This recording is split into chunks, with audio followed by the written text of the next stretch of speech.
Како почна приказната за проект Среќа. Долго време, мислам долги години се приклучував кон акции, односно некогаш најчесто бев и сама иницијатор на некои акции. Домот во одреден момент кај што живеевме ни стана магазин, каде што ја самата собира фалишта, ги селектирав, ги диплев, ги перев, па ги носевме после тоа храна и така натаму. И еден ден маш ми рече: мислам дека е време да си отвориш нешто кое што ќе биде твое, од чиј кров всушност ќе го правиш сето ова. Не бев сигурна дали сакам, дали ќе можам толкав терет да земам само на мој грб, но се одлучив и на 31 декември всушност 2015 година ја регистрирав проект Среќа, последниот ден од таа година, памтам дека беше, јас бев трудна во 9 месец. И така всушност се роди проект Среќа. На почетокот немав конкретна идеја за што точно ќе биде намените и какви точно проекти ќе работам, знаев само дека сакам да им помагам на луѓето кои што има потребна помош. А со текот на времето сватив дека сакам најмногу да работам за децата. Дека тоа најмногу ми исполнува и дека всушност работата со нив е најблагодарна работа, затоа што на нив во тие нежни години, кога се во тешка ситуација, најмногу им е потребно не само таа материјална помош, туку поддршка, психолошка поддршка, да знаат дека имаат некој, да знаат дека не се заборавени, едноставно да им се даде ветар во грб. Првото нешто што се направи беше Среќна матуранти. Го почнав како индивидуалец на мојот пејдж. Од нешто мало мислевме да најдеме за 10 девојки, на крај бројката некоја достигна бројка од 150 матуранти и матурантки, кои што ги облековме, ги нашминкавме, апсолутно све. Се вклучија тука многу луѓе. Стана многу масовно сето тоа и тоа беше првото нешто што се направи. Бев изненадена и од самата себе и од тоа како реагираа луѓето. Тоа ќе те прашам следно, значи имаме ние потенцијал да бидеме хумани, секој од нас, колку и да има или нема подобно, така? Да, значи филантропијата и хуманоста немаат никаква врска со тоа колку си богат. Најхумани се оние кои што немаат најмногу, верувајте. Значи, тоа е нешто кое што го имаш во срцето и во главата или го немаш воопшто. Не знам дали зависи дали има влијание тоа во каква средина си растел, но секој од нас има потенцијал да биде добар човек. Јас не знам друга среќа освен таа среќа да направиш некого друг среќен. Ако си самиот за себе среќен, а сите околу тебе се несреќни, јас не ја разбирам таа среќа. Не разбирам како може некој да биде среќен. Исто така не ги разбирам кои и оние кои што имаат навистина многу и кои што немаат чувство дека може да го поделат, дека навистина со многу малку од нивното може да променат живот.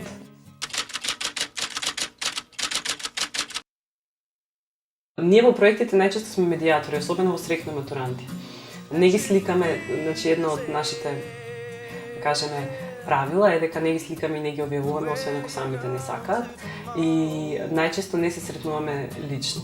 Но пораките кои што ми ги имаат децата оставано, нема никогаш да ги забораваме, голем дел, основно сите ги чувам овде. Најголемо влијание, најемотивно нешто што имам доживеано беше првиот камп Шарено лето, кога децата ми пишуваа пораки. И кога последниот ден дојдоа да се поздрават со мене и да ми кажат што им значело тоа. Тоа нема никој што го заборава. И што им значело тоа на никој од пораките?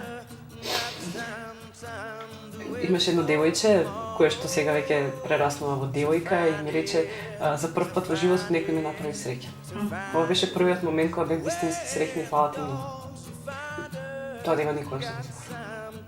И за сето тоа вреди да се работи ова. Почнавме да ги лоцираме слабите точки на децата, односно што е тоа што во моментот најмногу им недостига, односно кога живеат со мали примања родителите или без примања, што е тоа што не може да им се овозможи на децата, а заради кое децата во околината каде што се трпат булинг, малтретирање и смејување. Заклучивме кога тие деца не одат на одмор, кога почнува 1 септември за нив е најчесто траума затоа што немаат нова школска опрема, често немаат книги, долго време родителите собираат пари да им ги купат. За нова година тие немаат пакетчиња, подароци, среќни моменти, елка, еуфорија и така натаму. Значи, оние клучни моменти каде што им е најпотребно, така почнавме прво да ги работиме проекти. Значи, почна со Среќна матуранти, среќна школска година, нова година, одбележување на денот за борба против сиромаштијата.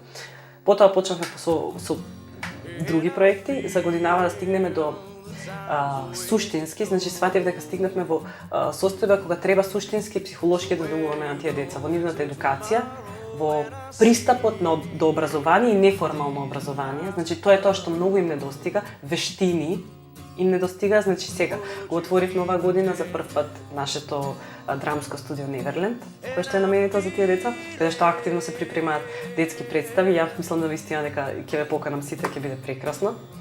Кое што Благица Ристов го води и навистина дава се од себе таму.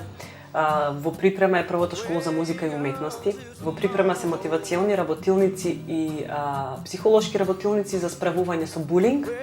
Ние сме единствено здружение кој што има собствена дата база од над 1000, скоро 1200 деца во момент регистрирано, кои што се во социјален ризик, без оглед на видот на социјален ризик, на кои што во одреден момент им треба помош или асистенција во секојдневниот живот.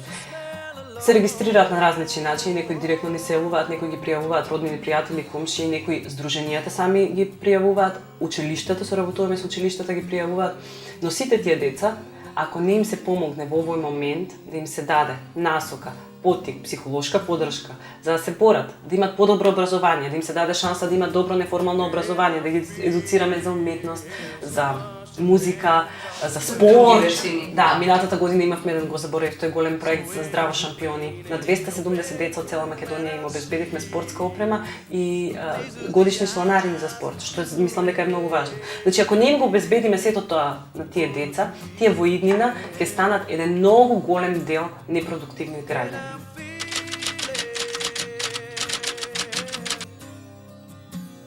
Тешко, навистина. Буквално е борба. Особено здружение како нашето, кој што не е корисник на ниеден голем фонд од Европска унија или од или од Америка, навистина е тешко. Јас направив еден концепт кој што се вика компании и пријатели, каде што компаниите одредени финанси на годишно ниво донираат и ние со тие финанси треба да покриеме технички потреби, административни и така натаму, но навистина оди тешко. Мислам дека се уште свеста ни е на многу ниско ниво и се уште се бориме со тоа дека треба да дадеме нешто од себе за да направиме некого среќен. Се уште донациите се фокусирани на стари работи кои што не им требаат, па наместо да ги фрлат ги носат. Значи уште не можеме да ја добиеме таа навика да треба да одиме да купиме нешто за некого. Значи не сакаме да дадеме нешто повеќе. Тешко оди навистина, но успешно се борам. Значи ги користам сите мои лични контакти во овој момент за да направам секаков притисок за да можеме да ги направиме големите промени.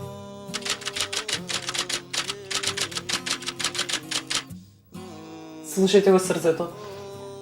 Размислувајте за тоа дека животот е краток и дека не треба да го живееме само фокусирани на себе си, дека мора да оставиме барем нешто добро позади нас и дека позади нас никогаш не остануваат материјалните работи, туку само она кое што како дело сте го сме го оставили. Затоа да бидеме добри луѓе.